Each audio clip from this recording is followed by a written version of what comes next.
Oh, took him back, y'all. Okay, this is my last question because I never asked a man this.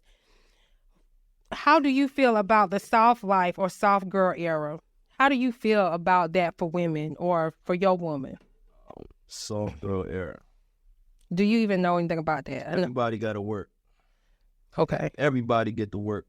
Everybody get to work. I know a lot of y'all getting on the gram. Y'all be saying, "What about my Chinese sisters and my Indian sisters?" Well, look, every single time I go into one of them establishments, they right there, that's true, cooking and flipping the wok. Right? They teaching the kids about some money. You know, they're doing something. Everybody is working. So if there's a period of time, okay, where, you know, we're taking a break off work because we got other employees that can do some stuff or that can fill in, that's cool too. But we all working. We all working. All right. And one thing I want to say about this whole Cinderella character that got y'all fucked up, right? All right. Last thing. I'm going to say this, right? How come she was so happy to scrub floors in that old shack with her stepmama, but as soon as she get in the mansion, she stopped scrubbing floors? You get to live in a mansion now. You gonna stop scrubbing floors just because you in a mansion and somebody else will scrub the floors? All right. Hell yeah. Why? I didn't want to scrub them damn floors in the first place. My aunt made me do that shit. Man, she was happy with her stepmama. No, the hell she wasn't. What? Don't let that man lie to y'all. One day, I'ma do it. Well, yeah, I'ma get the fuck on. That's what she was on, y'all. She just didn't say that because it was Disney. One more thing about that nigga, though, is that, all right, tell me this, lady. The fact that y'all consider that to be a romantic tale, even though he did not remember that woman by her face, which means he was with so many women that night that he had to just remember the shoe. He didn't look at it and said, "Oh, that's you." He said, "Oh, you fit the shoe." Now imagine if there was another size 7 that he stopped before he stopped at her house. Then what? The story's done. You know what? Talking about research. Okay, so we're gonna dive into Dating Chronicles. So Daniel is here for Dating Chronicles, y'all, where he's gonna give a funny, crazy, or lesson learned dating story. Yeah, so I hope you got a few for us. Crazy stories. Yeah. All right. I just go with this one. Go ahead. You know, one man's trash is usually everybody's trash. Oh. I mean, like, it's not. I know it sounds hot. It do. You know, like, it really. On Instagram, they were like, "Yo, he fumbled me." You know what I'm saying? But sometimes it has nothing to do with them fumbling. Sometimes he just got to know you and didn't like you. Oh, right. There's, that's a thing. Yeah, that is a thing. So with me now, there used to be a time in my life in my youth where I would,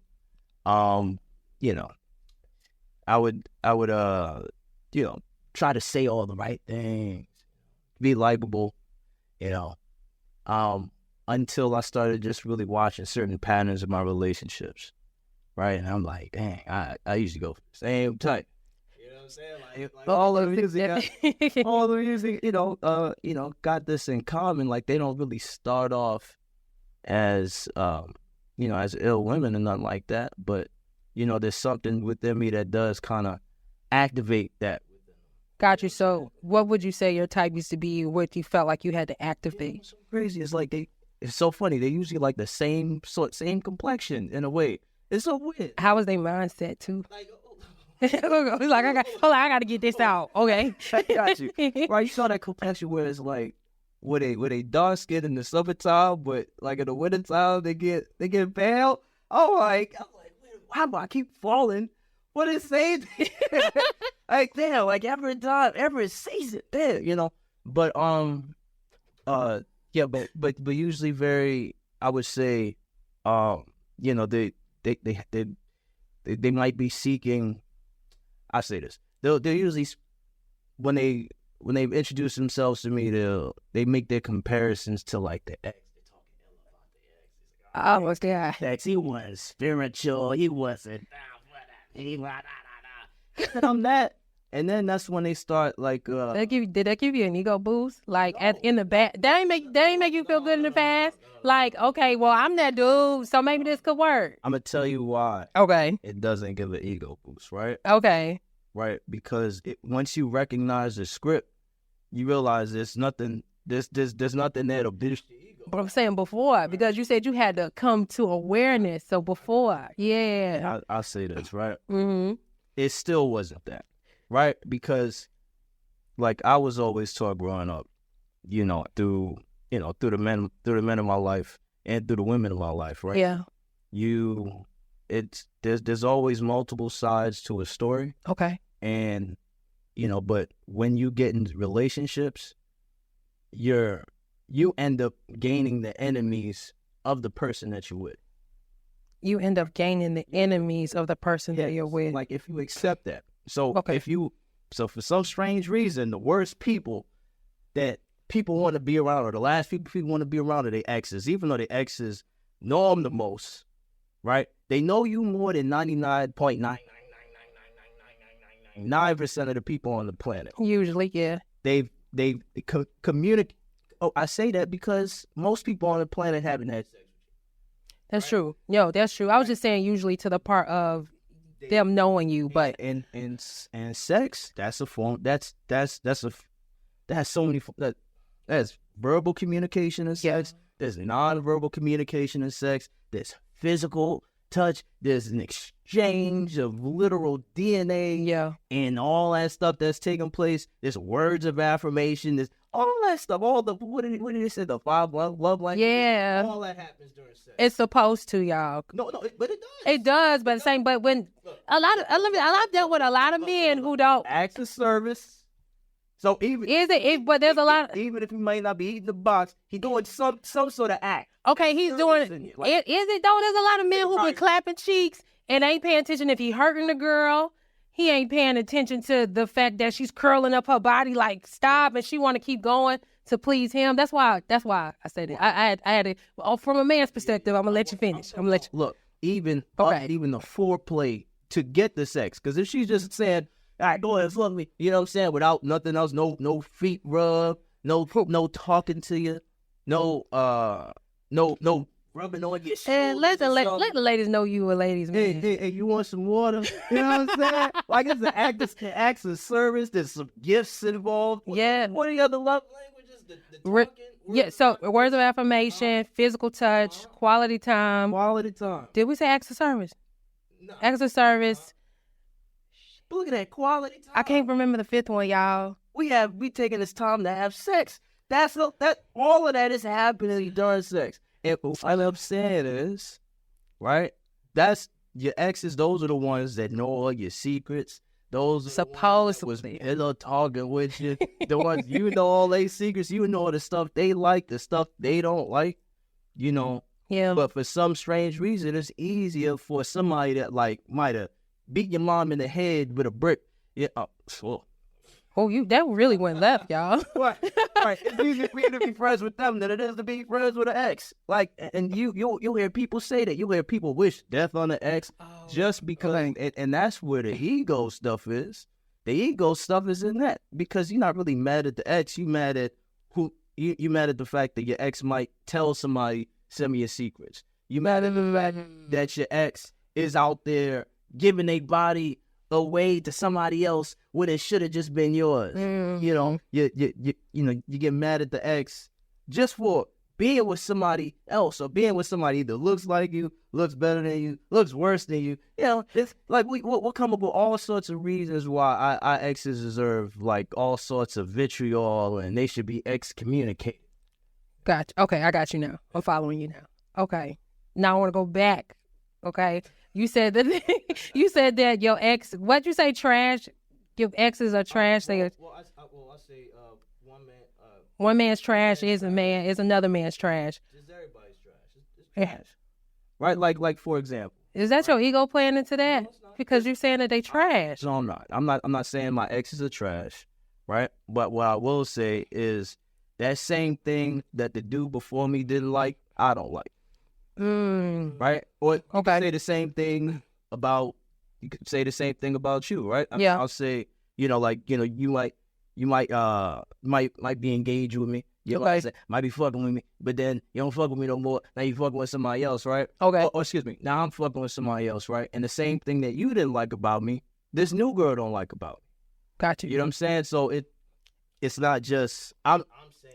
So tell me the exact story. You got to tell me about the girl and how she thought she was perfect, but then in reality, in your eyes, she wasn't shit. So I need to hear the story. All right, I'll be fair enough.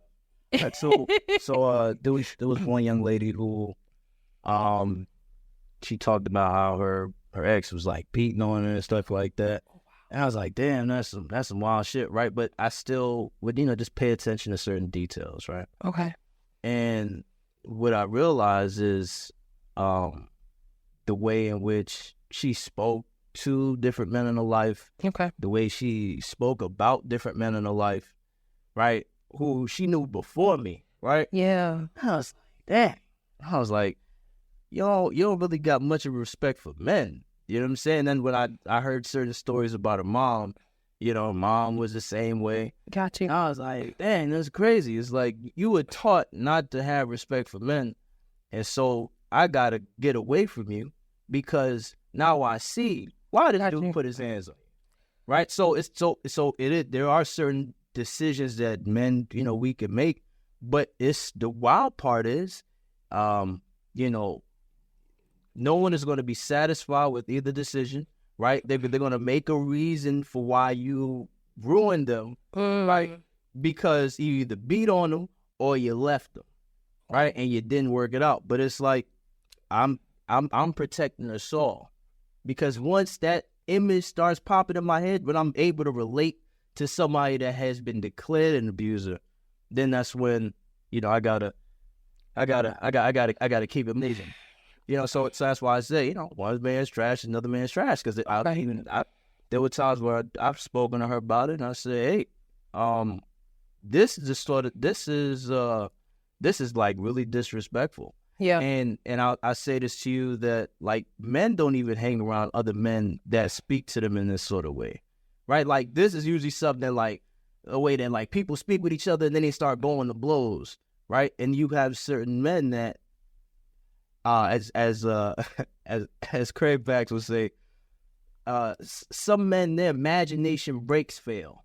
Right? Okay. Like, because we all got these breaks, imagination breaks, you know what I'm saying? Like, you know, where we're like, you know, of course, you know, like, yo, you know, women are equal instead of, you know, women have their specialty in these areas, we got our specialties in this area, right? Okay.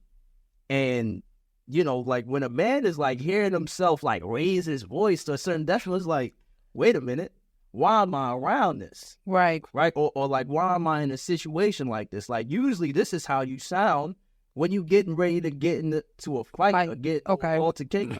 So I'm going to say that to the brothers out there, you know, no matter what the situation is, no matter what you got with that young lady, you know, when you do start when you start hearing your brakes screeching, hey, look, it's time to dip. I know, you know, like we gotta work it out for the babies.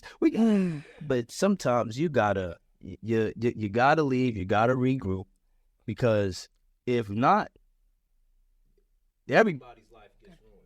Gotcha. You seem like somebody who kind of, you know, introspects and all of that stuff.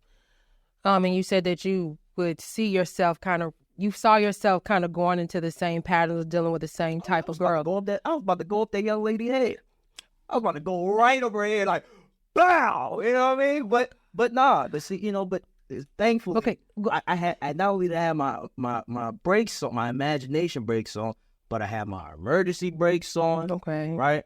I also kicked my foot through the console so I could stop it with the back of my heel like a Flintstone. You've been with this, you not been. I have a feeling you still dealing with this person, but we're not gonna talk about that. You how long did this go on before you decided to walk away? And then also you said you found yourself dealing with the same type of women. Where do you think that came from? Let me answer that question first. One, thinking back on just the women that you've dealt with and you think about your own life and patterns, where do you think that came from? Why were you attracted to this type of woman? Fair enough. So what I will say is, I've definitely had some great women in my life, and in actuality, I'm at the mindset now where I think I could work it out with all my exes. I'm Really? dead serious. I'm dead serious. Like regardless of everything, because of what I said earlier, right? Um, there's no reason why the people that know us more than 99.99 etc. % of the planet, we should be at odds with the way we are at odds with them.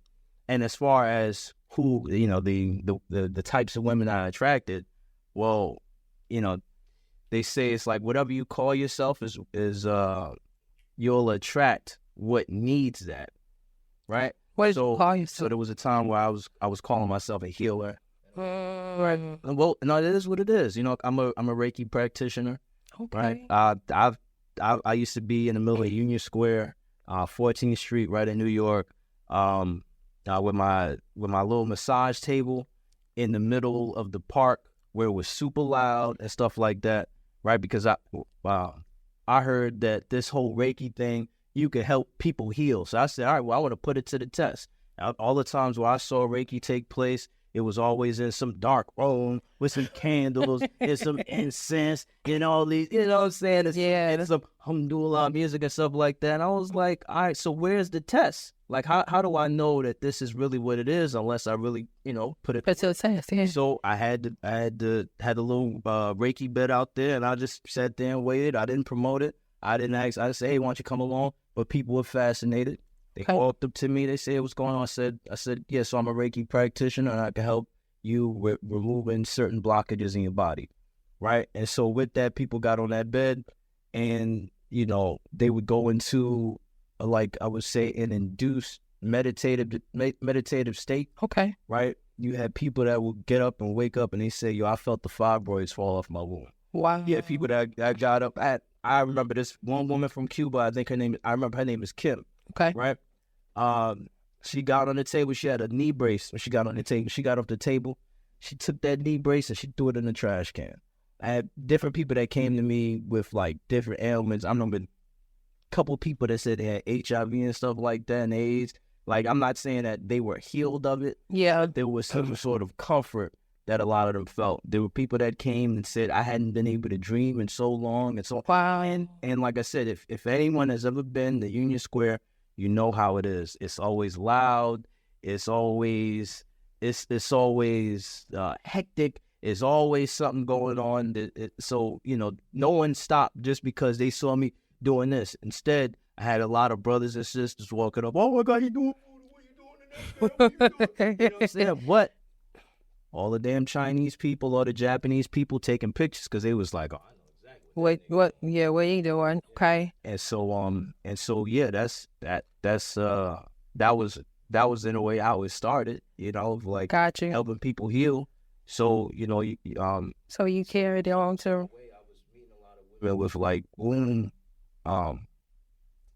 that required like womb healing, that had like a lot of issues with their wombs, and I'm not sure if it's been resolved like that. You know what I'm saying? I hope I left them in better conditions or whatnot, but like, I'm usually the guy. I'm like the intermission guy. Okay. You know what I'm saying? Like, I'm in a way almost like whatever you say that you want to happen for you and spiritually and stuff like that, I usually pop up, and I don't be doing no hocus pocus stuff and nothing like that.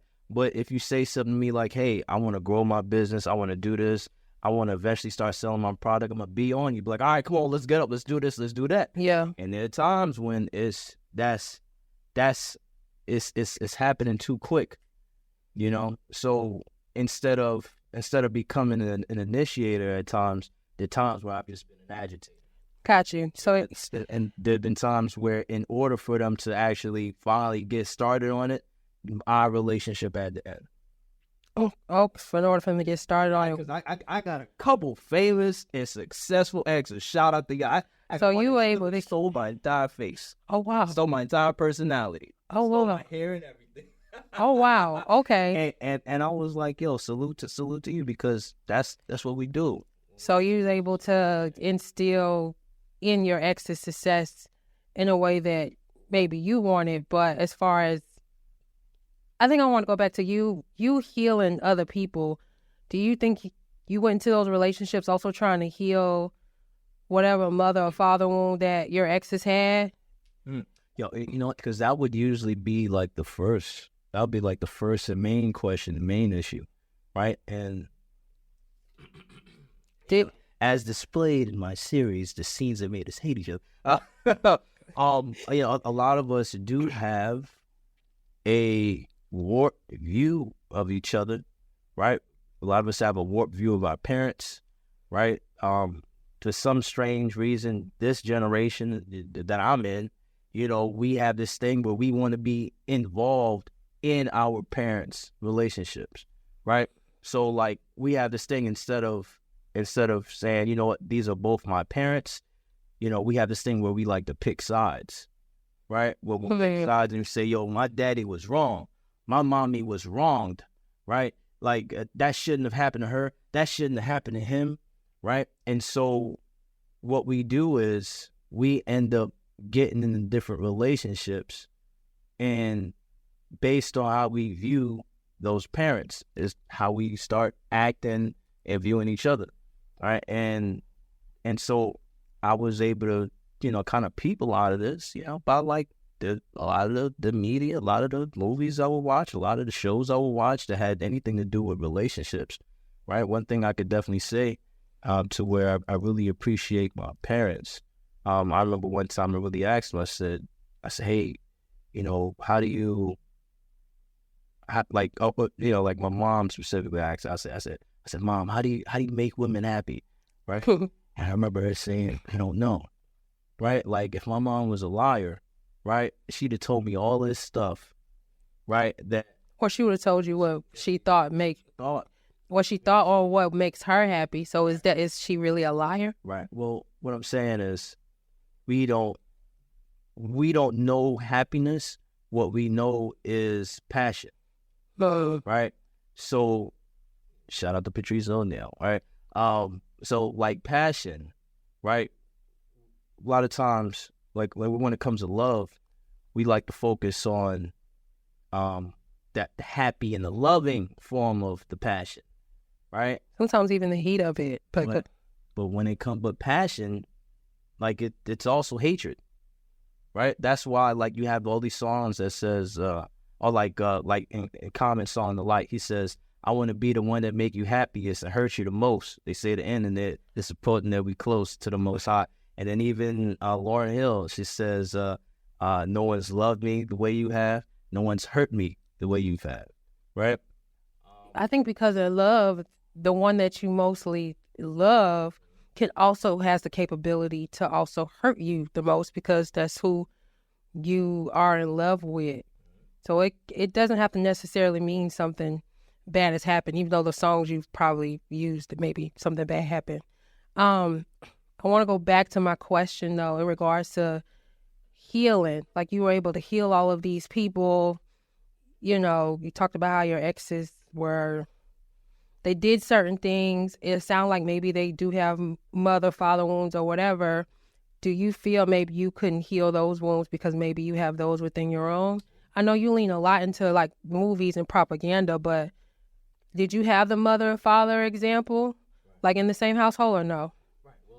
I definitely had my mom and my father with me. Okay. Right? There was never a time where I couldn't access my father. Yeah. There was never a time where I couldn't access my mother. Okay. So as far as so yeah, in different households, right? But at the same time, I don't know what it's like to have an absentee father.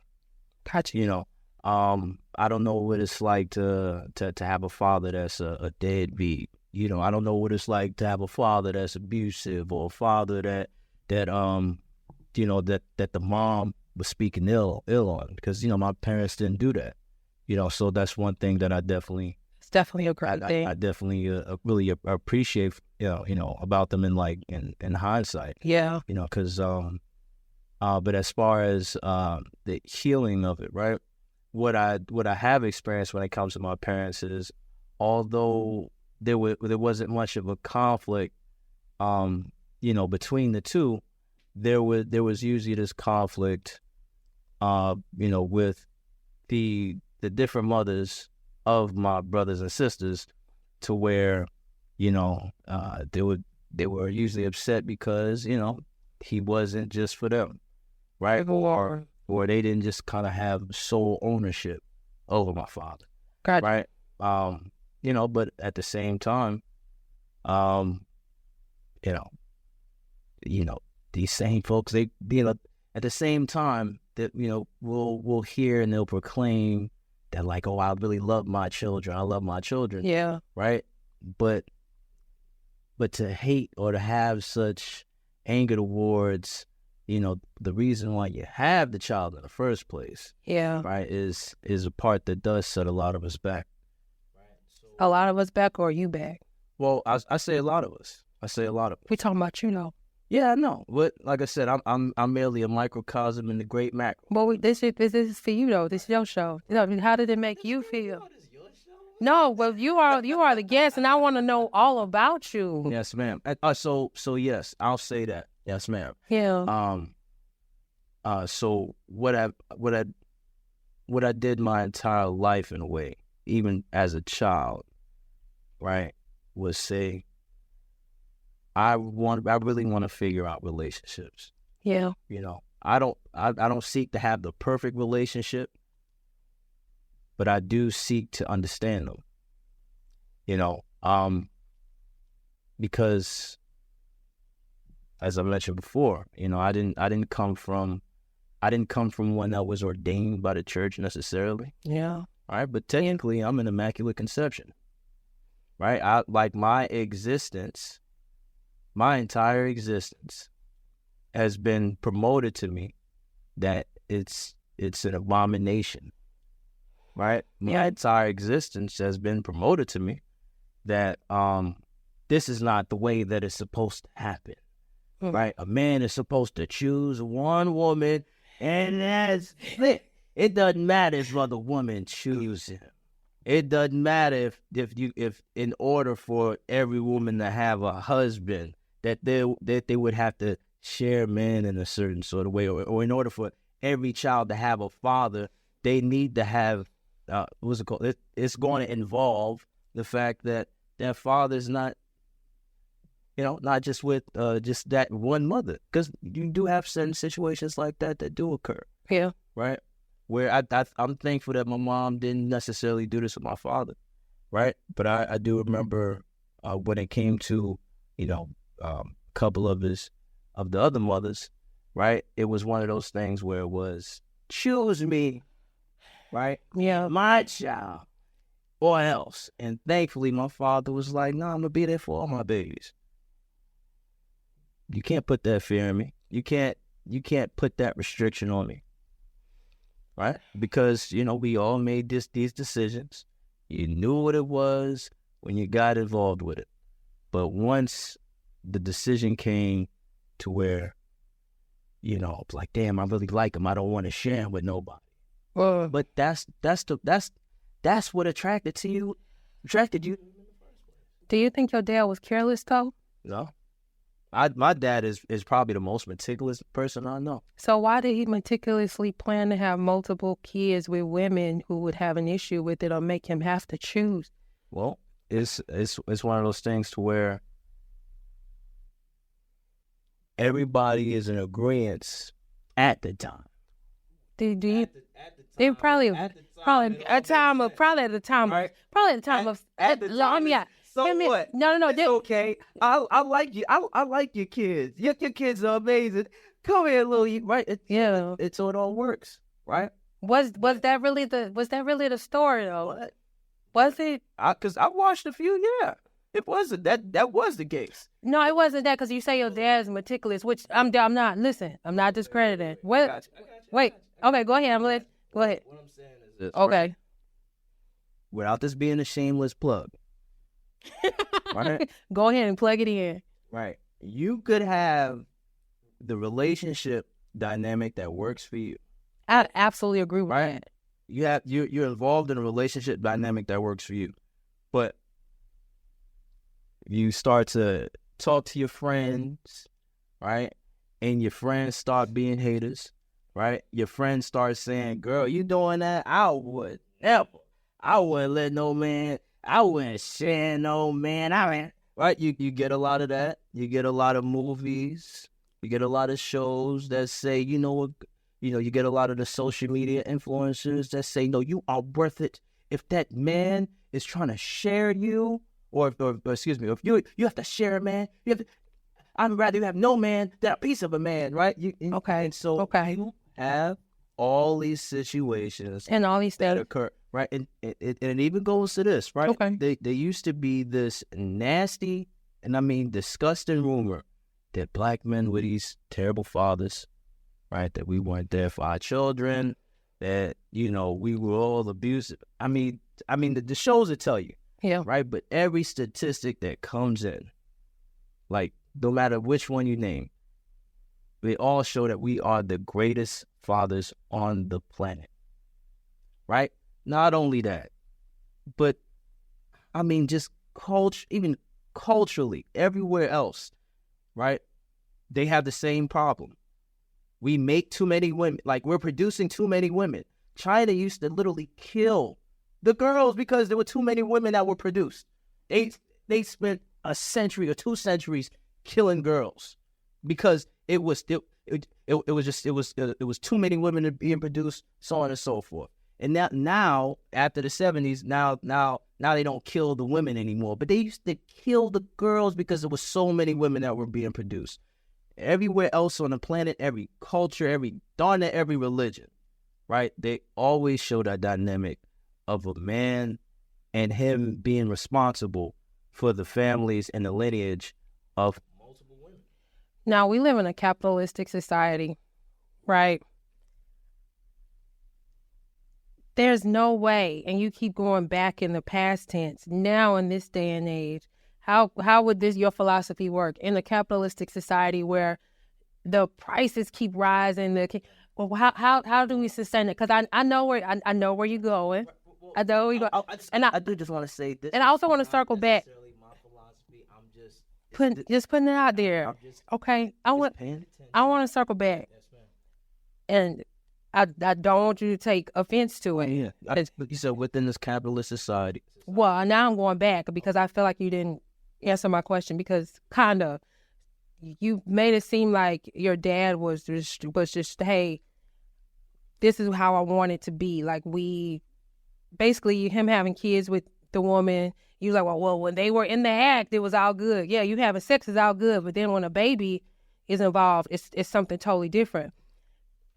Did your mom agree to being a part of this lineage that you're talking about, him taking care of you and your other brothers and sisters as a big old family? Was that the plan? Well, I will say this, right? It wasn't just sex; these were relationships, And second, they were relationships. My father literally has pictures with my mom while he has his wedding ring on. Hold on, yeah, right. And my mom cheesing, big smile on. I'm not saying that, but I'm asking. I'm asking you, was it the plan? Because you keep saying that they knew this, they knew that. They they're saying something to the effect of, oh, I love your kids, blah blah blah. Was it the plan though, for this to be like just a big? I always say there's different poly terms. I always say the wrong shit. The polygamous kind of family where he's the center and he takes care of the kids and he kind of can just tend to the women. Was that a part of the plan, or was that what he was trying to aim for? Because it sounded like that's what you were saying, like it was supposed to be that, but then, women start talking to their friends, they're listening to the media. What was the plan? Well, I would say that's still how it is. My father still has taken care of all of his children, and like I said, anytime. My question is more towards the women knowing though. Anytime they need any help, anything done, they could always depend and talk and call my father and have that done. I'm going back to them wanting to be chosen, wanting to be this. What was I'm saying, because I agree. Really, relationships, whatever the 2, 3, 4, 5 agree to, like from the beginning, communication. That's what it should be. Right. People shouldn't be. But what I'm asking you though, do you know what's the agreement in the first place? For why would these women be, oh, choose me, choose this, that, and the third, and it be some type of discord into your father even being questioned on choosing? You get what I'm saying? Well, do you know that answer or you don't know? I would say this, right? Even due to my experience. Yeah. Right? Unfortunately, right, we do have a culture that does not support women supporting each other. I can agree with that. We have a culture that tells women that it tells them that not only should there be girl power, but at the same time, what do they say? Girl, you ain't bad. I'm better than you. I'm the best. You know, like at the same time, I can agree. All these wicked contradictions. It talks about how, like, you know, the man is oppressing you, but like the main oppressors be each other. I mean, not just each other, but like, I mean, even within the friendships, right? Like, what I've noticed and paid attention to is even like you. I mean, I'll say this, right? It depends on the friendships. Not to and you certain gender dynamics. Yeah, because you're not answering my question. But I am. No, you're not. It's a direct yes or no. I am. I did answer. What'd you say? You said, all right. You said, was this an agreed upon decision? Right. Right. Between all parties involved. Right. And I said, yes. Yes, due to, but then why? Okay. People can change their minds. I've changed my mind. You've changed your mind to certain things, right? Or, you know, you have, for example, 8 people can rob a bank, right? They all agree. Hey, look, we robbed the bank. We're going to split it evenly. Boom, right? Then a couple people might be like, yeah, but I did a little more work. I need a little more money. Matter of fact, you shouldn't get any money because I don't even think you really did anything in the heist. I did more than you, right? So selfishness does come into play, right? Or, even what I've noticed, you know, with I understand we're solely sticking on me. We're talking about me. It's okay. I like this. I'm gonna let you dip in scenario, whatever make you comfortable with. I just have to be fair when I say that, like, my experiences that have happened in my life that I relate it holistically. Yeah. I don't just view things selfishly anymore. Okay. You know, I don't just look at it with this approach of all these things that, I can't believe it happened to me, or things should have worked out better, or even, he should have chose my mom, because I'm being, if I got to be honest and say, you know what, but I've been in these situations as well, right? And if we have the capacity to love more than one person, why shouldn't we be able to, right? And not only that, I don't want to make this just, you know, a man-centered thing, right? There are a lot of people right now who are the product of infidelity the other way. There are people whose moms were married to certain men, and their mother stepped out, and they had children with the man that they stepped out with, right? And I think but the statistics even show on that way, most dudes, the men that do get DNA tests, it says that 40% of them are not the father to their child. So it shows that it's like our as much as we want to say that we not like animals, or we so far removed from animals, that's like the mating process of a. I'm not gonna say we so far. I'm not gonna say we so far removed, right? Because I know we still have we still have decision making, right? No, they don't. No, they don't. Animals use tools. Hold on. I got you. Okay. Animals use tools. Mm-hmm. Animals are able to identify when there's danger. They're able to identify places that have food. They're able to identify places that have water, right? Animals also have... On a simplistic level. I'll get some. Okay, because on a complex level... You have animals that are family-oriented, right? Like, for example, like when it comes to the elephants, right? You have elephants to where whenever there might be an attack, they protect their most vulnerable. They put their vulnerable in the middle, right? They're family oriented that way. Swans, a swan will die. Like, swans are monogamous, but no, you never hear anybody say they want to be like swans. Swans, they love each other, and then without that person, they end up dying. But you have people that do that. You have elders that do that. We do, but that's on the basic levels. I'm talking about complex thinking skills where we can build. You talking about on a, I can't think of the scientific term right now, but we have critical thinking skills, right? So we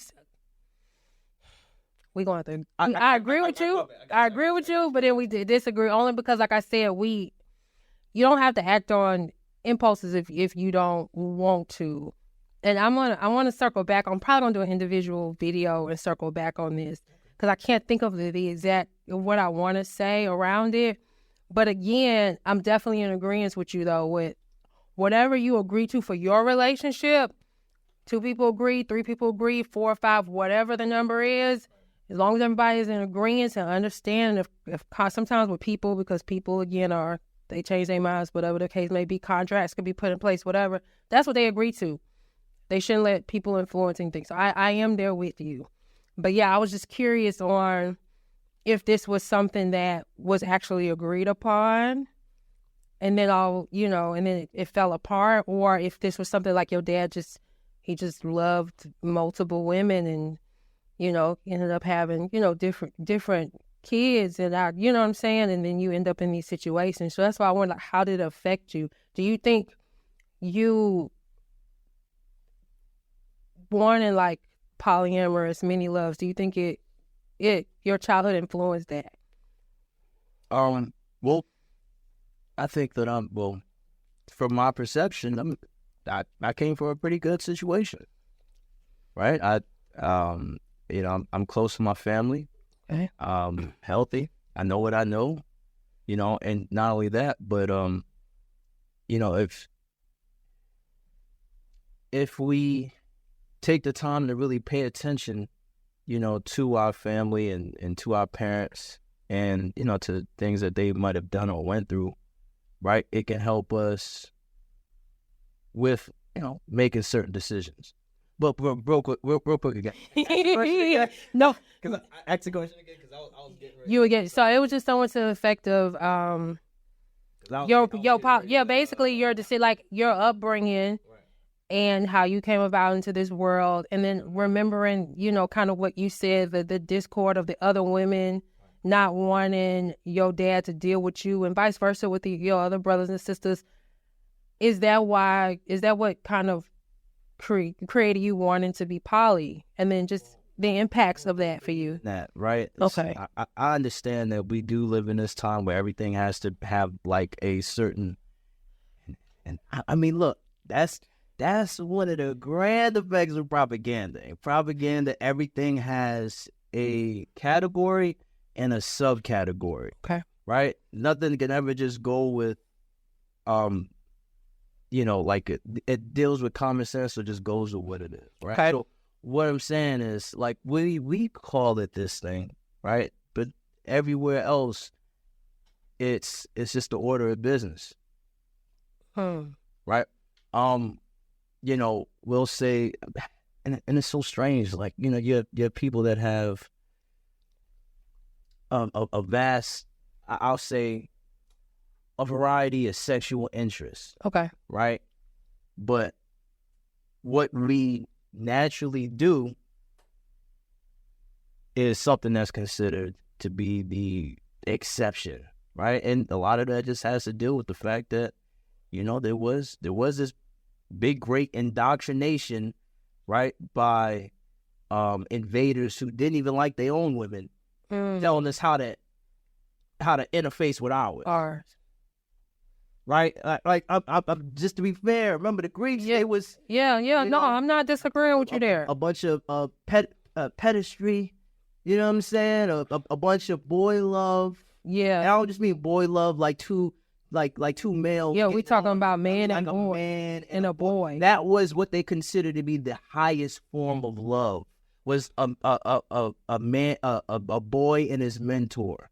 These are the same people that have told us how to interface and how to have relationships, while still at the same time giving us examples of polygamous prophets. Yeah. The Abrahams, the Muhammads, the what is it called? The Jacobs, Daniel, they all were with multiple women and dealt with multiple lineages of like ancestry, right? But they're telling their followers that, hey, don't follow us as an example, even though we were considered to be like a favorite upon God. Yeah. Instead, take this route. And then why is that? Because they needed soldiers. So like they would much prefer that it be the boy and his mentor forever. But hey, we gotta create more boys. We gotta create more children. We gotta create more soldiers. So hey, if you're gonna be with a woman, at least you gotta have this one, but make sure you're with this one and this one forever. Right? And then I get what you're saying. We not this shit pissing me off. That's all I'm sorry. This man trying to give us a whole history lesson. I agree. But it's fair. It's fair. It's fair. We leaning a little bit off topic though, but it's the history that we ignore, we forced to repeat it. You know what I'm saying? Yeah. Let me ask you this. Go, please. So you say that, you've done your best to learn just all about relationships, especially from your upbringing. I'm still studying. What would you say is the biggest thing you've learned? Aside from that one man's trash is everyone's trash lesson. Yeah. Yeah. Yes. You know what? A positive lesson. All right. Hey, I got this one from Dr. Boyce Walker. Okay. All right. He says, pay attention to how people treat their enemies. I follow Dr. Boyce. How would you say someone should treat their enemies? Well, so I say that because one day, you all might split up, and now you're the enemy. You're an even greater enemy than someone that beat up your mom. Well, here's the thing. Now that we've grown and evolved, would you still say that if you broke up with somebody, you still would be their enemy? And if that's the case, when you do introspection within yourself, what could you change about you where you wouldn't be the enemy? Because there's some people who just break up peacefully due to maybe one's growing in another direction. There could be a lot of different reasons why two people break up, but they're still okay. So for you, is there any introspection within yourself? Because it could be reversed as well. As far as the trash thing, it could be reversed. What is about you probably could change if you think about all those situations? I'll say it as an example. How about that? Yeah. So you want to be on my exes for a moment, just real quick? Yeah. All right. So look, I'm gonna say this. All right. I want to thank you for taking this time to sit with me. Right. You're welcome. One thing I'd like to say is I truly apologize for my lack of tact. Right. I weaponize truth against you because I wasn't skilled enough to give you truth in a way that might be palatable, in a way that would be respectful, in a way I could even say that I sabotaged what we had going on, knowing that the way in which I delivered the truth for you would be something that you wouldn't be able to accept. I also want to say, I definitely apologize for not having patience with you. I could have definitely been a lot more patient. I could have been a lot more understanding to where, everything didn't upset me and anger me, and I like to pride myself on the fact that, hey, at least I ain't beat you and nothing like that. You was going to get an advocate. Go ahead. But at the same time, I did abandon you. right? I did leave you during the time when you may have needed somebody to be a little more closer to you. I apologize for, I guess, crossing the boundary of calling you a friend, right? Okay. And I'll explain that in a way because our friends are our friends, our mates are our friends. They're not? Why not? That's usually where we go wrong. We want our mates to respond how our friends will respond, and they never do. They respond the way that a mate would, like someone that really cares. Like, Do you think you start your foundations correctly in your relationships? Because it shouldn't be that way. well, what I've done is what I used to do is I used to go into relationships being upset and speaking ill of my ex-partner, right? Because we see that as a way of like trauma bonding. Yeah, Right. it definitely. We see that as a way of, oh, your ex did this? Well, shit, my ex fucked me up too. You wouldn't believe what my ex, and so, in a way I could say I did a lot better when it came to that.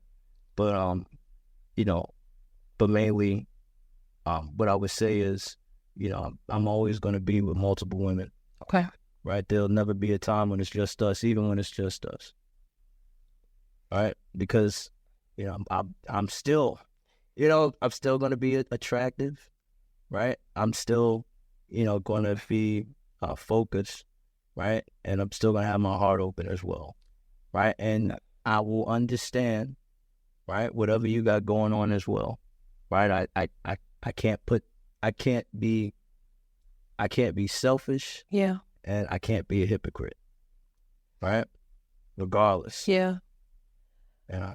I'm not her, but I would say in this moment, thank you for your honesty. It gives me a chance to make some decisions on my own, what's right for me.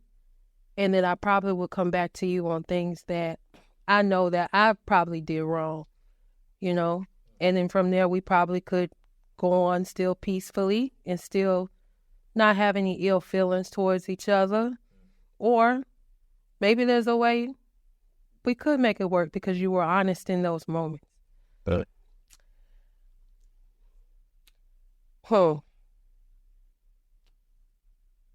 What would you say? What's one thing an ex taught you besides trauma? man, I had exes that taught me about finance. I had exes that taught me how to get my credit right. I had exes that taught me how to start doing social media. I had exes that taught me how to monetize my advice, Yeah. right? Or the value of putting a price on your words and what you say. Yeah. Because no more explanation on that part. I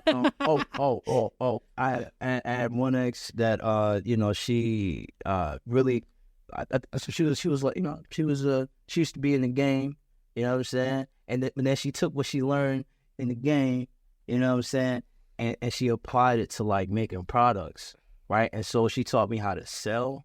She taught me how to sell products and shit like that. I was like, yo, this is dope. That is dope. I've learned something from all of my exes.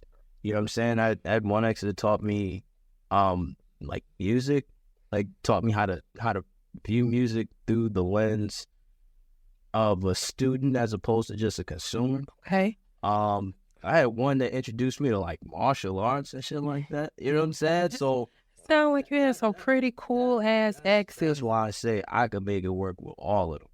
You know what I mean?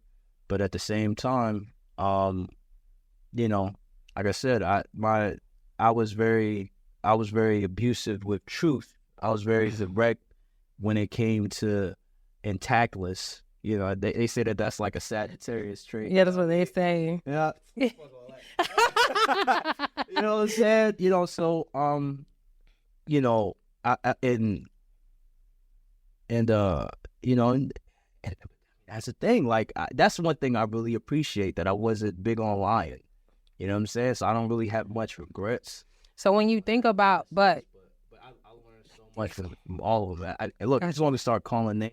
No, you ain't. Start promoting businesses I'll do it right now. You ain't got. I know you will. You ain't got to do all that. You ain't got to do all that. I'll have you drop a few at when we. Hey, look, I know who y'all is. You know what I mean? I'll promote your business for you. And notice I ain't say nothing about none of y'all being rotten or doing nothing. I didn't attach none of that to none of y'all names, but I did say I learned a lot. So look. His first statement wasn't that great when he started the podcast, but it got better. It was awesome. It was awesome. Well, one man's trash is another man's trash. It is true. It's true to a certain extent. Look, one woman's trash is another woman's trash. It's true. All right? But people grow and evolve, so people don't. So ain't like this in your relationship, and you're going for somebody who's most likely just like your ex. Why are you doing the same thing?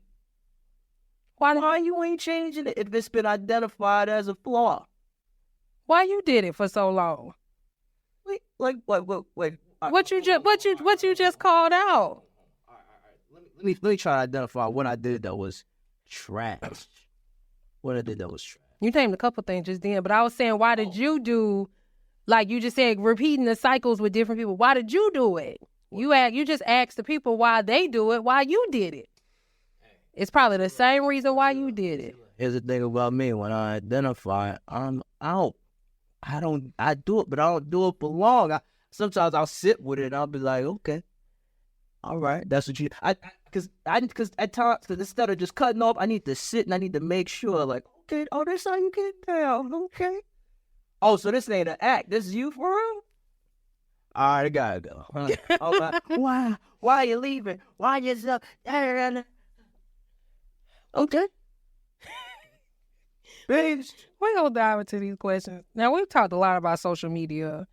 Social media is big on relationship goals. But what kind of goals? Oh, wait. Before we get into that, what are these? This? Yes. These are just questions. We're going to dive into the 3 or 4 of these questions. But like what are they? Talk about them. These are relationship like cards. What are they called? Oh, you trying to get me to promote? Okay. Yeah. Well, I got my plan for keeps cards. They're not for sale though, not yet. But they're basically relationship type cards that I ask on the show. Right. I have a dating game show that I'm starting to record, and some of these questions will be on the show. I got a whole nother deck for that. But it's basically just to dig deeper. I like that. Figure stuff out that you probably wouldn't figure out on a first date or first meeting somebody. So she used to pull cards out with some words on. I was like, wait, what's that? Yeah, that's that's got a nice little logo on it. Okay. Look at him trying to teach me how to promote, y'all. I love that. No, that's cool. That's cool. Influencer of public opinion. They gotta know what it is that they being influenced on. They gotta know what it is that they supposed to be supporting. You know? Plan for kids. Yeah, this is a dating app. Focus on conscious dating and compatibility game. I like that. Yeah, so if you trying to date consciously, pick the right person. Yeah, go ahead, download it. You need good. You gonna participate in the dating game. If y'all think Daniel handsome, y'all, I can hook y'all up. I'm about to download it right now. Ben, right? Let me. Social media is big on relationship goals. What kind of goals are you looking to achieve in your next relationship? It sounds like polyamory is one. No. It's not. That's what I think. Okay. You said say it again. What's the next big? What's one big goal that you're trying to achieve in your next relationship? Just more children. Okay. More children. Okay. That's definitely a big goal right there. More children. Okay. What do you look for in a sexual partner? Oh, freak. Oh, freaking freak. Oh, spit it freak. Oh, you know what I'm saying? Oh, spit it freak that don't suck up the spit app. Just let the spit hang out. You know what I'm saying? But just a real beautiful soul. Real beautiful soul, real supportive. A lot of positive affirmations, a lot of telling me, you the man. You know what I'm saying? Okay. A lot of that, you know what I'm saying? or like a great listener. You know what I'm saying? A woman that don't she don't necessarily want to give her opinion all the time. She just want to listen to mine. Ooh, get my dick hard. I'm talking about. Ooh, Oh my ooh, you just want to listen. You don't want to. Wait, let me speak. Ooh, I love that. Oh, Ooh. I took him back, y'all. Okay, this is my last question because I never asked the man this. How do you feel about the soft life or soft girl era? How do you feel about that for women or for your woman?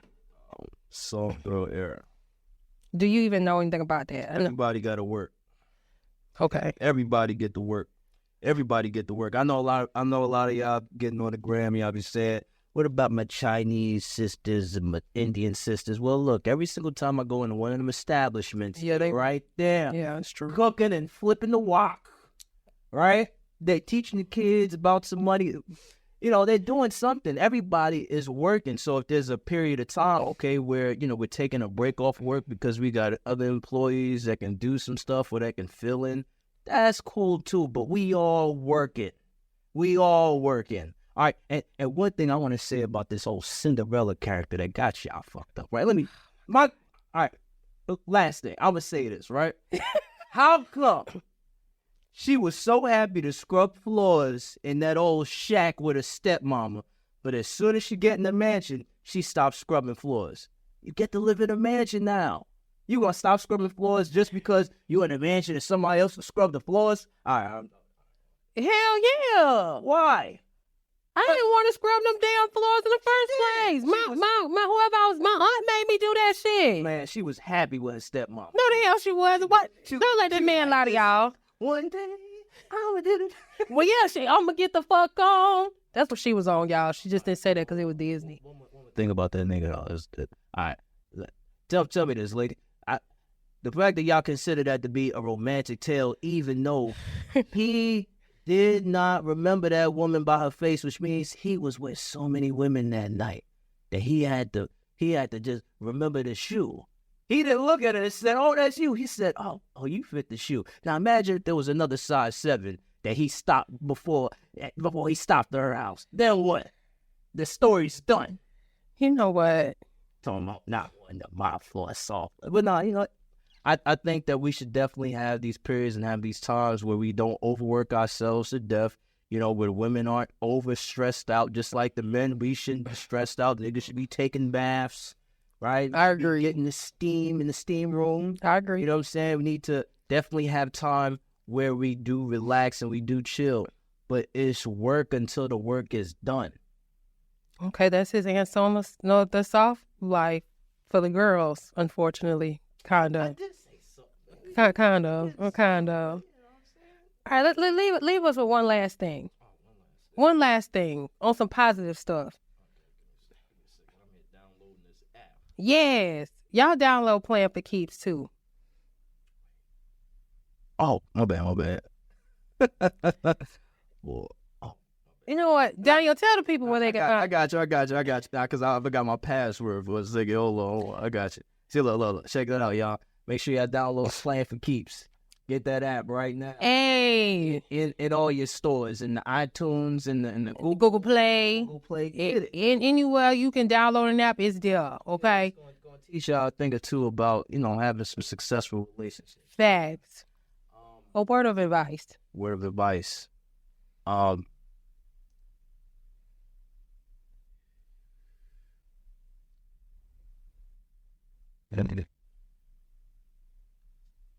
Take the chance to be fair with each other.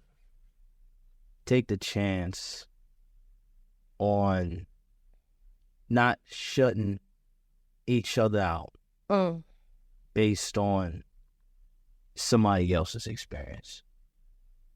All right, I was talking a lot of shit all day. I mean, during this whole podcast, but I would say, when the pheromones start kicking in, give them folks an opportunity, give them folks a chance. Seek it out. Let the relationship play out until it's all the way out. Okay. I gotta ask something about that because you say let it play out until it all play out. But I think it depends. I agree to a certain degree, right? But it definitely depends on the situation because some situations are just, or if it's a situation you cannot live with, I wouldn't continue. Don't continue it. What I'm saying is this. Don't be quick to call everything toxic. Be quick to run away from everything that's about your growth. Especially if you ask for a certain partner. You get that partner. Don't run away from it and try to create new rules and move the goalposts. Right? Seek it out. Work it. I don't know. I don't know why I asked him to give y'all advice. Yeah, I don't know what I'm talking about. My bad, y'all. Look. No, I agree. No, I agree to a certain degree. No, I agree with you to a certain degree. What I'm gonna say is this, right? What's that?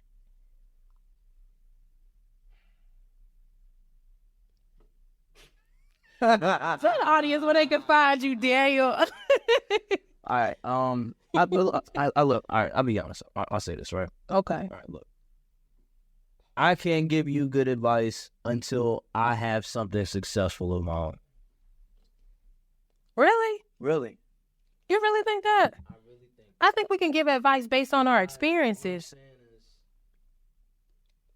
What I'm saying is, what might be tolerable for you may be intolerable for me. And vice versa. Right? Like I could be quick to say, get rid of them or stick it out, right? But that might be a detriment to you, right? Or that might be the best thing for you. What I'm saying is, look in the gray areas, right? And most times when something is being promoted, it's not usually for your benefit, right? When there's a certain type of a partner that is exalted and lifted up in the air, and that's not the type of partner you like, go for the partner you like. Yeah. Don't go for the one that people tell you is the one that's supposed to be acceptable for you, right? If she out there and you like her, try it out. Try her out. I mean, you gonna still find love there, right? If the fella, it might be poor, right? Or living in his car or whatever, but the little nigga got some ambition, right? I'll say this. Don't give him no money. Okay, how about this? I got you. You know I got you. I figured it out. Cause see, I didn't think about it, prior because, it's I was trying to do my best to give you some authenticity. So I'll use my own example, right? How about this, right? Okay. Ladies, if you have a problem with, broke men in your life, right? But you're still attracted to them and they still come your way and, you still end up in these entanglements and relationships with them, right? Best thing you can do is not give them any money, right? The big problems come when y'all give niggas money and then y'all have resentment. And you like, this broke ass nigga, he got. Just don't give him any money. The only thing you have to give that man is some positive encouragement. Say, hey, baby, you know what? I know things are a little down for you, but, it's nothing compared to the man that I see you becoming. And it costs you nothing. You got a lot of men trying to finesse and scam, too. So for some of them... Look, they're going to finesse and scam some positive encouragement. Keep your money to yourself. And this is a man, it's coming from a man that has been down on his luck most of his life, right? So, one thing I will say, once again, as one of them dudes, don't give us no money. Don't give us any money. And I bet any amount of money that man is going to work hard and he's going to get that money. He's going to be that man that you see him becoming, right? Instead of you getting frustrated, instead of you getting teed up, instead you talk about, niggas ain't shit and trying to date niggas with some money that you ain't got no business with because they're going to treat you even worse. No. Right? Well, excuse me. I'm not saying the dudes with money is going to treat you worse, but I'm saying the guys that oftentimes y'all are attracted to because they got money, they'll take advantage of that because you're desperate and you're willing to accept money for ill behavior. So stick with that man that might be treating you right. Don't give him any money, and watch that man rise up to the occasion with just some positive affirmations. I'm going to add, if you do decide to take. Why you going to add? I'm going to, because I'm going to add just a little bit, because there's some that will push and try to get your money. They say no. no. Oh, no, you say no, and you drop that mug. No. You drop him. No, because I'm saying, no, one time is something. No, one time is cool. One time is probably cool, but if he continue, I done been through situations like that. This is my podcast. We ain't talking about that shit, because that was traumatic as fuck. You drop that mug as soon as you start asking you for money. It's okay if a man is down on his luck and he's pursuing his goals before you, during you, and he's pushing forward. But if he asking you for money and talking about, oh, he has plans to do this, that, and the third, and he ain't worked on no plan, baby, run. Run. Right. Replace the money with positive information. Speaking life into the. I agree. Because eventually, when you speak enough death, everything else starts to fall off. He stops being as attractive to you, right? Like, you no longer view him as being attractive. Okay. Like, he'll start to waste away almost. Like, the sex will start to deplete. I don't know how your words affect your relationships. You have the power to have the relationship you want. You got the power to have the millionaire nigga you want. You got that power. You got that ability. It's just, are you going to be on the ground floor with him? Like I said, you have to invest nothing but speaking life into a nigga. Even if you're practicing for the nigga you actually want. You know, that's the nigga that you got right now. Practice speaking life into that man and see how that man switch and change overnight. You know what? I'm gonna agree with you as far as speaking life into a man and stuff like that. I just hate that men promote this struggle of, but like you also mentioned, don't give them any money. I'm like, okay, that's a really good tip, and just replace it with speaking life into that man. But if that's speaking life into him, man, it ain't working for him. He don't appreciate that. Run. What I'm saying is this: he gonna appreciate it. That's something that I could stand by, guarantee, stamp it. Cause you a stand-up guy in your predicament, but there's a lot of. And I'm an example. There's a lot of men though. I'm a stand-up guy and I'm an example. You're a stand-up guy in your predicament, but there's a lot of men. Like I said, I've been in situations where the positive affirmations, the even to help them build was not enough. They want to drain. These men will still, because I know that ain't you. These men will still try to drain your pockets. These men will resent you because you're doing better than them. That's another thing. And it's not me saying, oh, I'm better than them because da-da-da-da. No, it's that, you get what I'm saying? No, there's some men who actually are resentful when you do help them, when you do. So again, in my opinion, if speaking life into him and he already not in motion before y'all got started or working towards something, at least to a certain degree, I'm still run. Say about that is there was something about that nigga that was fly as hell. That nigga was sleeping on the train and all sorts of shit, but there was something shining bright in that young man that he was like, yo, this nigga is amazing, right? So speak to that part in that dude, right? And what I'm saying is, okay, fine, you find yourself, all he wants is money, even though, once again, that's not most niggas MO. Right? Most of us, we would like to make our own money. Right. We don't, like, you definitely have men out there that are opportunists and niggas that are scam artists. Yeah. Right? But for the most part, and for the majority of the part, I say this, right? Yeah. You may have a lot of women that are terrible, but most women are good. Just like you have a lot of men that are terrible, but most of us are good. Yeah. Right? You may have a lot of men that might be opportunists and they seek out women just to drain from them. Yeah. You do have men that are in a position due to circumstances, outright deliberate ones, eugenics, propaganda. I'm just saying, look, it just is what it is, right? Okay. Like there have been campaigns that have been put in place to make us unattractive to one another to keep us from having babies with each other. It's as cut dry as that. So if we're not attracted to each other, we not having babies with each other, we're not even dating each other because of it. So what I'm saying is, one of the biggest complaints or issues that brothers do have is the lack of life that's spoken into the things that they want. There's so many women that have to speak life into themselves though to get things done. So that's why. So for some women, not all women, because I'm the type I could still speak life into somebody, but I could think of my own self. I had to speak life into myself.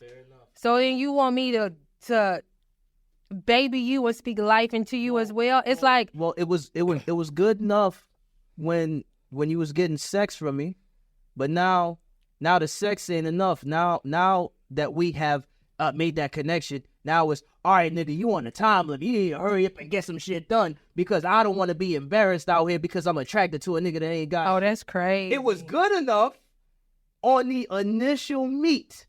Yeah. So we have to be fair. None of that shit matters. When your pheromones were talking to each other, they didn't care about how much money that nigga if he was doing. It's not about, again, it's not for me. I'm speaking with myself. It's not necessarily about, again, it's about making sure, for me, from past mistakes, the guy already has some type of plan. He already has something in motion, even if he was down. Because I know for me, like, I feel what you're saying, but I hate the fact that we have to promote. There's a lot of black people promoting struggle love. I know you're not promoting struggle love. But what I will say is minimum wage is $15 an hour. People ain't even making that, though. And you have people that are college graduates that are making that and lesser. And that's not even enough for the cost of living. I get it. You there's a lifestyle that's promoted, a fast money lifestyle that's promoted, right? But at the same time, what you also promoted is that we be consumers and workers and die. And then a lot of people have bought into that. Most people aren't entrepreneurs.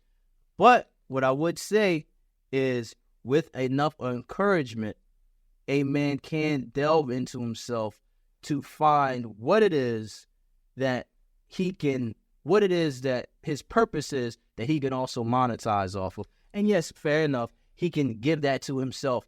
But what I'm saying is, if you are seeking a relationship with this man, right? Yeah. And if you want to interrupt that man and his purpose and get that man some sex, got you, right?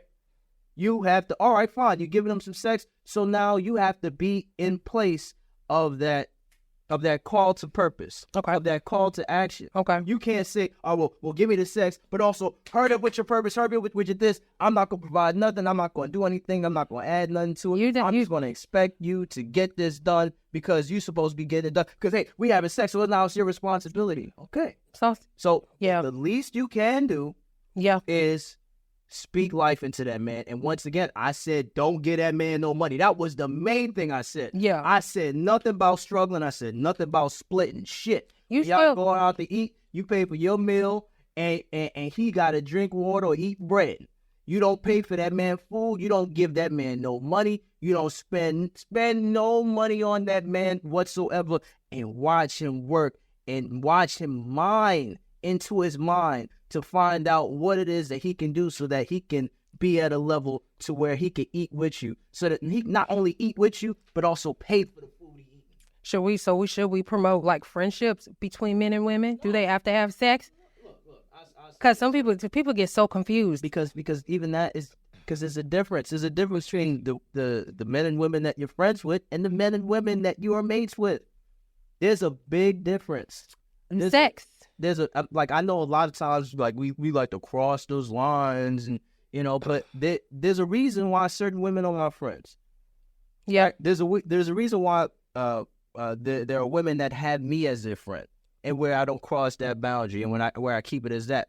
And then one of the main ones is, right, because at least when it comes to friendships, right, we look at friendships as kind of like this equal playing field. Okay. Right? But like when you have a mate, it's not an equal playing field. When you have a mate, like, they have this specialty in their areas, I got my specialties in my areas, right? They're not equal, right? But they do have their values, right? And so it just like the main reason I say that is because with your friends, your friends, you might bullshit with your friends, but your friends are there purposely for the bullshit, right? They're there to take your mind off the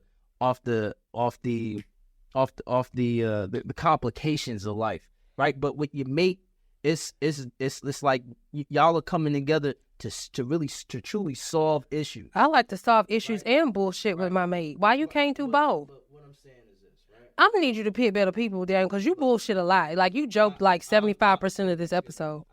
Okay. I'm not a bullshit. No bullshit. I mean, as far as like, I don't bullshit a lot. you don't bullshit a lot, I don't bullshit a lot. but you can't be friends with your mate. Well, this is what I'm saying. I'm not seeking a friend as a mate. I'm seeking my mate. I'm seeking my mates. I'm not seeking friends because I have my friends. You don't want friendships within your relationship? That's what they call compartmentalizing. Like there's a separation. Just like Why do you? Okay, go ahead. Because what I've noticed when it comes to relationships, like all that double dating shit, don't really work out. Like there's this drama that happens when it comes to that, right? There's certain loyalties, right, that occur, right? And so once those lines get blurred, now you got to choose between your friends and your mate. And so if you choose your mate, and then now you and your mate don't work out, all of a sudden now you got to try to work stuff back out with your friends. Or if you choose your friends over your mate, you could have missed out. Okay, that's double dating. So when you're looking for mates, are you just looking for just specific things that they would be good at, that would kind of compliment you and you can compliment them? Is that what you're looking for? So you don't want to, and what I meant by bullshitting is you don't want to have fun with your mate. You don't want to have friends. You don't want to have all of that can intertwine. When I said that, it's like, because that's what I meant by BS. I ain't mean bullshit. Like with friends, there's room for dishonesty. There's way too much room for dishonesty when it comes to your friends. Why is there room for dishonesty when it comes to your friends? Those are the dynamics of friendships. A lot of friends aren't usually honest with each other, especially to preserve the friendship. But when it comes to your mate, when it comes to your relationship, when it comes to your girl, when it comes to your dude, there has the honesty. It comes up, it bubbles up to the surface. There's no way around it. There's no way to avoid it. Why can't you be honest with your friends? Well, that's what we have to ask ourselves when it comes to our friends. Why aren't we honest with our friends, right? Like, because, like I said, you have friends that'll watch other friends do, I guess, rotten and deplorable things. For example, I use the fidelity thing, right? Yeah. Right. You got you got certain groups of women, they'll kick it with each other, and they won't tell. One of the time, they won't tell their other, one of the girls that, hey, you can't be cheating on your man. A lot of times they might encourage it, right? And then same thing when it comes to dudes. And if you are the guy that tells, then hey, you compromise the friendship. Then we just weren't friends from the get-go, if I can't be honest with you. Because this is what I'm saying. Like, when it comes to our friendships, like, we have friendships for the reasons that we have them, right?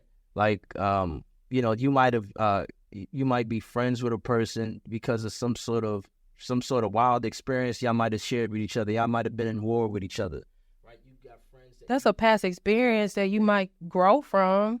You got friends that you could have been enemies with at one time, right? You got certain friend groups that are formed based on y'all liking the same colors and liking the same music. These once again, I'm saying these. Do you hold on to a lot of people? You know what? And unnecessary people? I appreciate people for as long as they're in my life. I don't expect them to be in my life any longer than it's supposed to, or any less time than it's supposed to. I allow for there to be an ebb and flow. Okay. Because and an ebb and flow is you tell the truth when there's honest ebb and flow. This is true. So why you feel you can't tell the truth? It's not that I feel that I can't tell the truth. It's just that when it comes to friendships, right, as opposed to when it comes to these intimate partnerships and It's different for you. like it's just they're okay.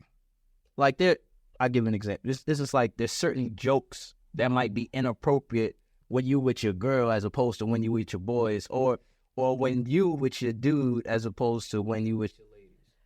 I think for me, It's just I be want that man gotta know, and if he mad at that moment at that damn joke, he just gonna be mad. what I'm saying is it's not even at the fact that that your partner will be mad. It's just the fact that you have to. A lot of times will self-edit.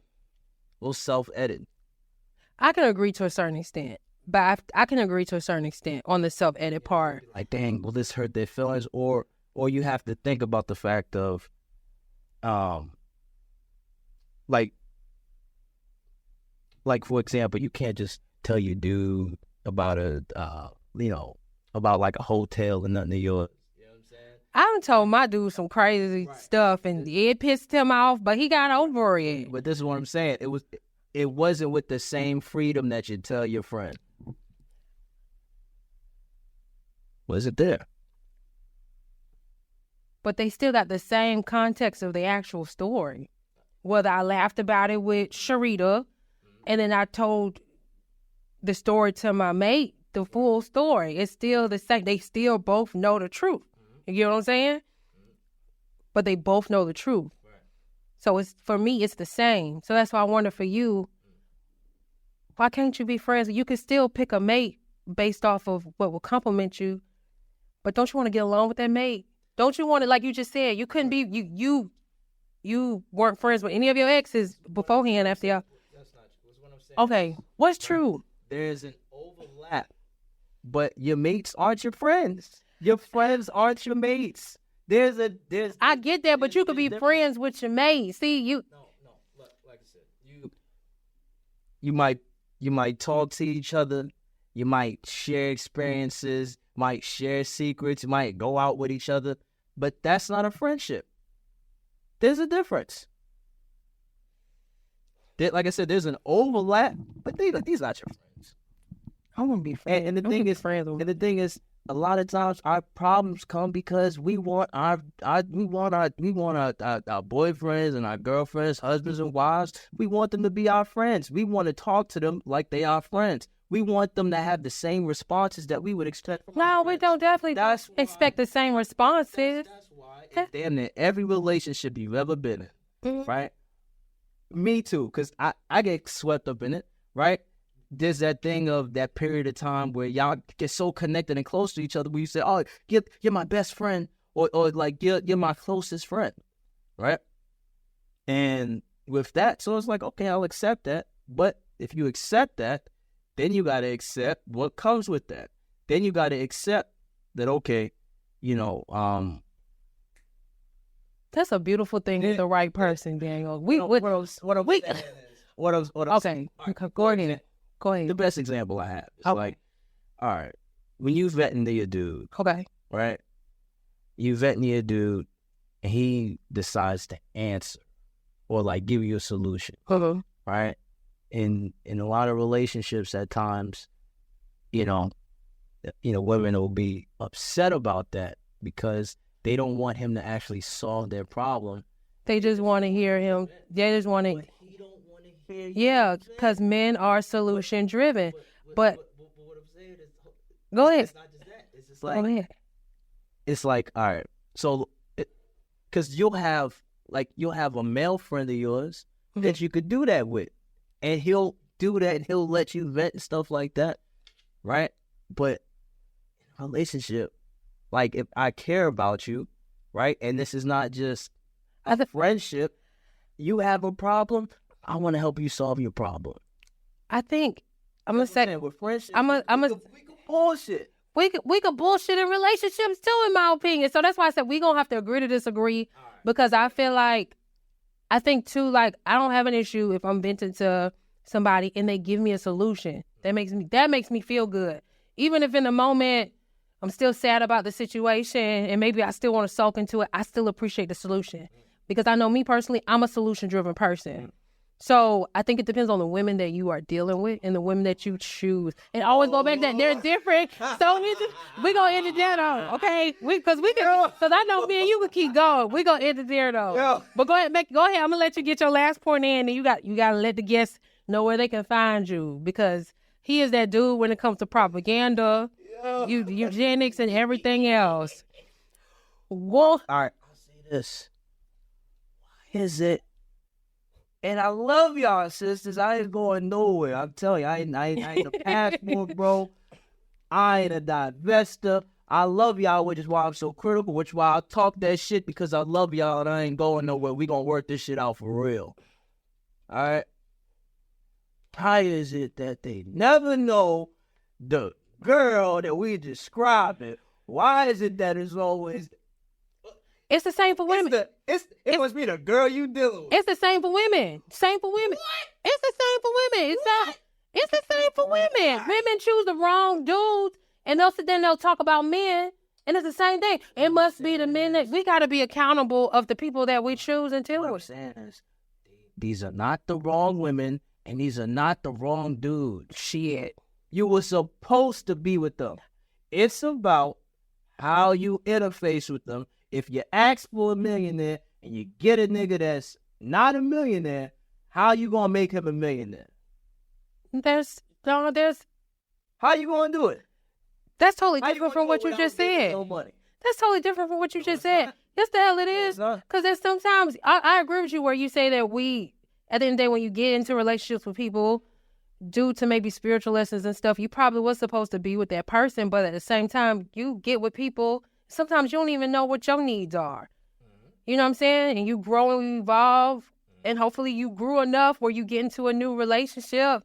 It ain't about what the hell you talk? I'm lost. I'm sorry. It ain't about what? Wait, no, I'm lost. Where did the millionaire come in? Because that's what I think I got. Cause what I'm saying is, right? We got us. That's what I'm saying. There was something about them when you met them. There was this light that you saw that you were attracted to. It could have been trauma.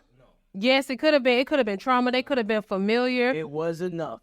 They could have wanted, that woman could have saw you on the train and wanted to build, like, damn, I could help this man grow. Listen, it was enough, and it was the world. And Was it the world? And it had nothing to do with just with what you had or who you were at that moment, but all the nonverbal, all the nonverbal cues that were speaking for you. Like I said, you all were introduced to each other before you introduced each other to each other. I'm going to agree with you, but then also disagree with you based on someone leaning into what's familiar to them. And if it's trauma-based, or maybe they're used to building somebody up, or whatever situation we're talking about, it could be, that could lean somebody over. So I'm going to agree. Why is it never that like? We're going to agree. We all have a type. And if that type isn't good for you, we got to take accountability. That's not true about it not being good for you. How you gonna deal with Taking accountability first. One thing I'm gonna say. We gonna keep saying one thing on the day. That's what we gonna do. Look, you good, Daniel. Go ahead. Let me say this. For example, I have a daughter, right? Yeah. So having a daughter, I could do like most fathers do, where they get traumatized. They say, "Oh Lord, I got a daughter because all the terrible things I did to women," and so they spend their entire childhood of the daughter trying to win favor, trying to compete with the mom, trying to be the nice parent, trying to do this. Oh, you can get away with that. You could do that. You could do that, right? And what that does is that cripples that girl, right? That cripples that young woman, right? Instead of you preparing her to deal with men like you, instead of you being honest with her and talking with her, you cripple her. So this is what I mean when I say like we keep trying to veer away from our types, right? But if we are the accumulation of our like mothers and fathers, then we must expect that we're gonna meet and deal with people that are like our mothers and fathers. Right, but that will keep and that will be attracted to, and we will continue further bloodlines with. Sometimes it's that simple. Sometimes it is, and sometimes it's not. Sometimes it is, and sometimes it's not, depending on the scenario that we're talking about. Daniel, where can the audience find you? First of all, tell people about your page, what you do, and then tell the audience where they can find you, man. All right, so I got a couple things going on. I co-host an event called Vendors Kickback with the great Wisdom the Healer LLC. So definitely check out her page, and then you'll be able to come to those events. And with that, we highlight different Black-owned businesses. Not only is it an open mic, but we put the highlight on the people that's trusting in themselves to make that paper. They're monetizing their purpose. We also co-host a speed dating event as well. That's cool. So pay attention to that. She has like a fundraiser going on for it's a Nat Turner poetry slam. So most definitely.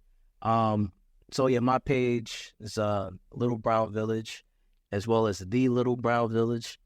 I put a big focus on different images, media, music, movies that have an effect on our relationships, on melanated Black, Indigenous, gender dynamics between men and women, right? In this gender war that is taking place, unfortunately, but it's not one that was started by us, but one that's been intentionally impressed upon us, right? Like damn near every week, there's some new media that's out there to convince us that we shouldn't be with one another. There's a new movie, with a Black man being evil and doing some terrible things, or Black woman struggling, working hard. Oh, Lord Jesus, if I just trusted Jesus one day, I'm going, so you get a lot of that nonsense, and my goal is, I'm starting with hate. It's the scenes that made us hate each other, so I'm putting a lot of focus on the hate that I hate that has an effect to make us hate each other,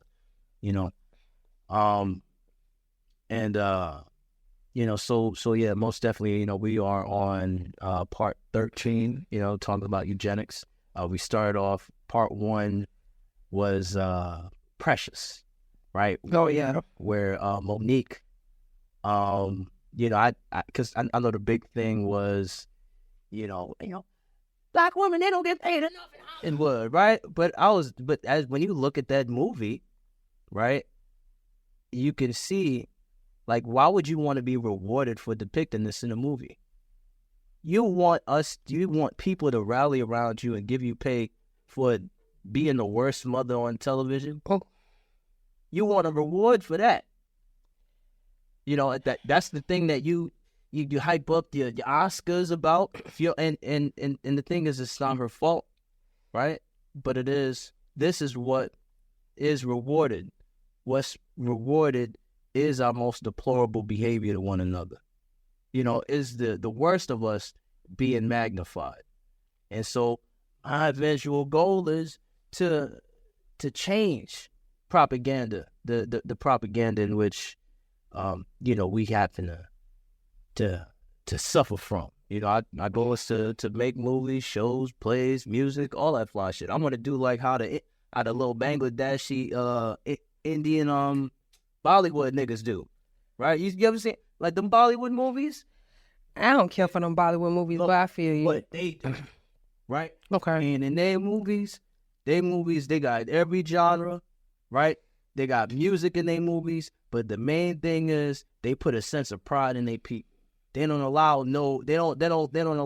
anything that would make the Indian people look bad at all. They don't allow that to come out, right? And we shouldn't do that either. We have enough movies based on a true story that show terrible things about each other. Every musician, I find it hard pressed to believe that every musician was out there beating on their partners and sniffing cocaine. I just find it hard to believe. You know what I'm saying? So, you know, most definitely check me out, Little Brown Village. You know, Do you have it up on YouTube yet? The series? I do. Okay, so I'm gonna put the link to the series, okay, in the show notes. I'm gonna put all of the links to find Daniel. Thank you so much for coming on. I appreciate you. Thank you so much. Thank you. You guys follow Plan for Keeps, okay? Download the dating app Plan for Keeps on both Google Play and Apple. I want to thank all of the listeners for tuning in. And until next time. Yeah, see, look, Plan for Keeps. Look at that. Get that. Yes, download that thing. All right, y'all.